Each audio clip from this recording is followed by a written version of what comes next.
हम लोग इसके पहले पढ़े थे कि जो फाइटो हार्मोन्स है उसमें फाइटो हार्मोन्स में ऑक्जिन्स के बारे में पढ़ रहे थे कि ऑक्जिन्स का कैसे डिस्कवरी हुआ, किस साइंटिस्ट ने क्या किया, डार्विन ने क्या किया, वेंट ने क्या किया और आपका बॉयसन ने क्या किया। अब हम लोग आज पढ़ेंगे ऑक्जिन का सिंथेसिस, कैसे उसका बायोसिंथेसिस कैसे होता है, उसका मॉलिक्यूलर कैसे ऑक्जिन सेल सिग्नलिंग करता है, ऑक्जिन कैसे सेल पर जाता है तो फिर उसको इलोंगेट करता है, हम लोग ये पढ़ेंगे।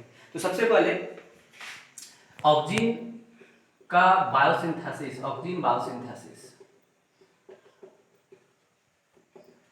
इसका लोकेशन तो आप लोग जानते हैं, लोकेशन होता है साम, यानी कि प्लांट्स का जो टिप है यहाँ पर मेनली फॉर्मेशन होता है ऑक्जिन का। अब हम लोग देखते हैं कि देखिए ये अगर ये प्लांट्स है और ये प्लांट्स में यहाँ पर ऑक्जिन्स का फॉर्मेशन हो रहा है तो ये पोलर ट्रांसपोर्ट को शो करता है। What do mean by polar transport? Suppose कीजिए कि अगर हम लोग जैसा कि जानते हैं कि वाटर नीचे से ऊपर फ्लो करता है, that is known as the ascent of sap, absorption of water from the soil to the top part of the plant such as the leaf और flowers, it is known as ascent of sap which is takes place by the xylem.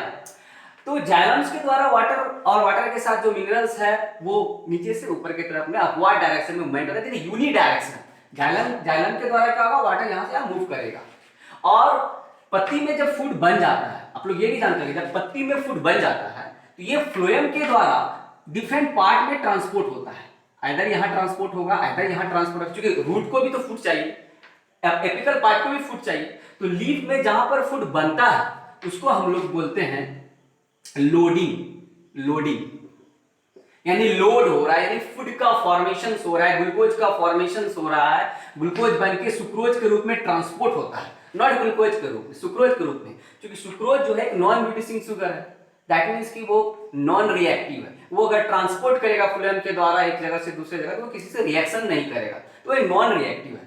तो phloems के द्वारा ये जो food बना तो वो different part पे ट्रांसपोर्ट होगा। तो यहां पर क्या हो रहा है कि जैसे यहां टिप पर जो ऑक्जिन का फॉर्मेशन हुआ वो रूट तक इस मूवमेंट से पहुंचेगा, फ्लोएम्स के द्वारा वो पहुंच सकता है। और अगर यहां पर कोई फूड का, अगर यहां पर ऑक्जिन्स का फॉर्मेशन हो रहा है नीचे की तरफ में तो जाइलम के द्वारा ऊपर जाएगा। तो ये movement up to low basipetal और एक्रोपेटल जो हो रहा है movement, that is called polar transport. ये पोलर ट्रांसपोर्ट शो करेगा। आपको पूछता है कि ऑक्जिन का ट्रांसपोर्ट प्लांट में किस डायरेक्शंस में होता है, तो भाई अगर अपवर्ड डायरेक्शन में अगर एबव पर बन रहा है तो वो नीचे की तरफ में जो आएगा वो बाय फ्लोएम आएगा, और अगर वो नीचे में बन रहा है और ऊपर जाएगा तो बाय जाइलम जाएगा, यानी कि वाटर के साथ मिनरल्स के साथ मिलकर चले जाएगा। और फ्लोएम से जो ट्रांसलोकेशन जिसको कहते हैं, तो ट्रांसलोकेशन के द्वारा जो अगर बन रहा है ऊपर में तो वो नीचे के तब भी आ सकता है। तो इसको हम लोग बोलते हैं polar transport. Polar transport, polar transport कहते हैं। अब सवाल ये आता है कि पोलर ट्रांसपोर्ट के बाद यहां पर सपोज कीजिए ये प्लांट्स है, ये प्लांट्स है और हम इतना सा का बात कर रहे हैं, ये इतना सा का बात कैसे मूवमेंट होता है, मॉलिक्यूलर मैकेनिज्म हम आपको बताना चाहते हैं। तो मान लीजिए ये दो सेल है, ये दो सेल है, कैसे एक सेल से दूसरे सेल में ऑक्जिन्स का ट्रांसपोर्ट होता है। मैं एक प्लांट का इतना सा पोर्शन को बढ़ा करके आपको बताना चाह रहा हूं। तो देखिए हम लोग जानते हैं कि दो तरह का मूवमेंट होता है, एक एपोप्लास्ट और एक सिम्प्लास्ट। अगर सेल के साइटोप्लाज्म होते हुए एक सेल से दूसरे सेल में अगर कोई चीज ट्रांसपोर्ट होता है, that is known as a symplast. हम लोग पढ़े भी हैं कि रूट में जब ट्रांसपोर्टेशन होता है सिम्प्लास्ट के द्वारा तो प्लाज्मोडेस्माटा के द्वारा मूवमेंट होता है।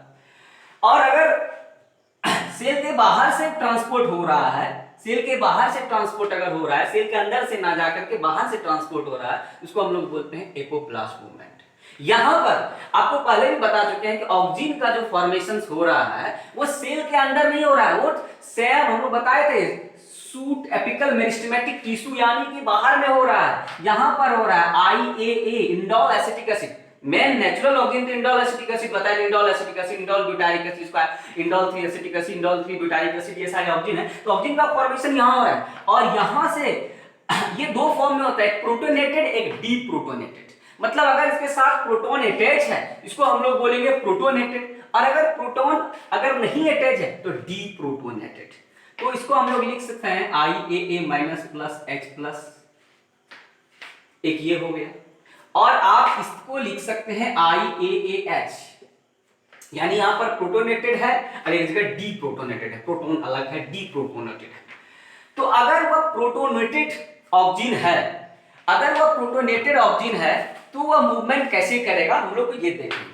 अगर वह प्रोटोनेटेड ऑक्सीजन है, ये एक तरह का ऑक्सीजन हो गया और यहां पर ये दोनों तरह, अच्छा ये मूवमेंट यहां पर कौन सा शो कर रहा है, एपोप्लास्टिक मूवमेंट। अगर वो सेल के बाहर से आता है तो उसको बोलते हैं एपोप्लास्टिक मूवमेंट। और यहां पर जो पीएच वैल्यू होता है एपोप्लास्टिक में वह होता है 5 से 5.6, यानी कि थोड़ा एसिडिक इन्वायरमेंट है, क्योंकि जो अंदर में पीएच है, मतलब सेल के अंदर में जो पीएच है वो लगभग है 7 न्यूट्रल, और यहां पर क्या है आपका एसिडिक, थोड़ा इसके कंपेयर में एसिडिक इन्वायरमेंट है। अब हम बात कर रहे हैं आपको प्रोटोनेटेड और डीप्रोटोनेटेड कि कैसे।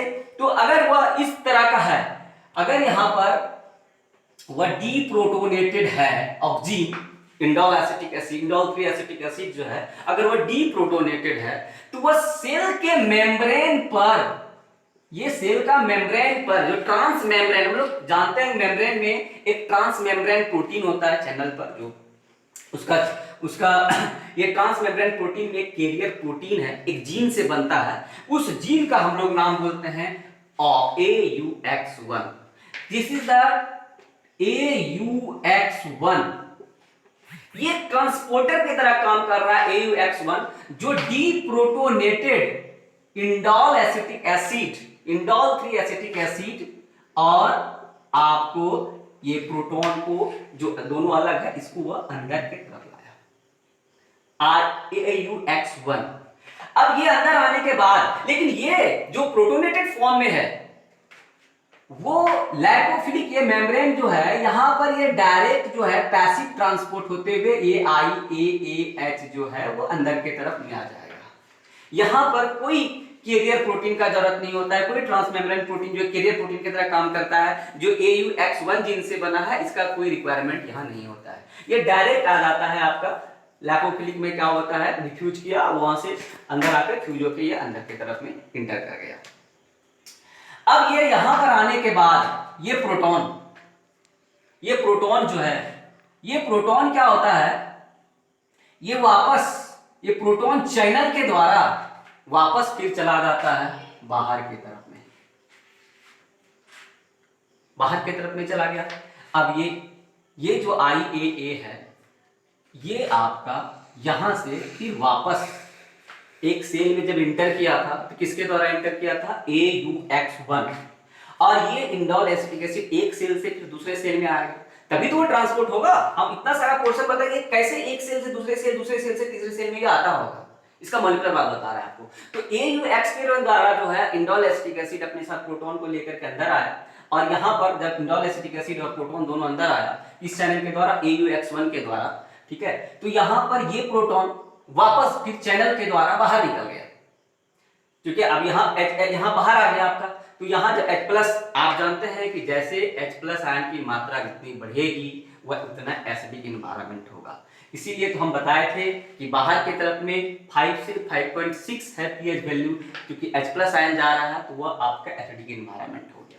सेल के अंदर में जो साइटोप्लाज्म है वहां का पीएच 7 है, दैट मींस कि न्यूट्रल है, और जो IAA और H+ है ये AUX के द्वारा अंदर आया। अब IAA H+ वापस बाहर चला गया प्रोटॉन चैनल के द्वारा, और अब ये IAA वापस फिर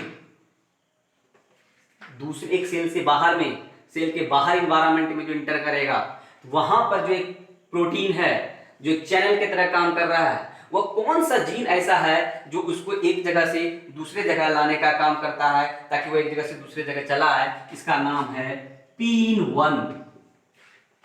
So these are the very important which help in the transportation of the indole 3-acetic acid या indole butyl acid from the one part of the cell to the other part of the cell।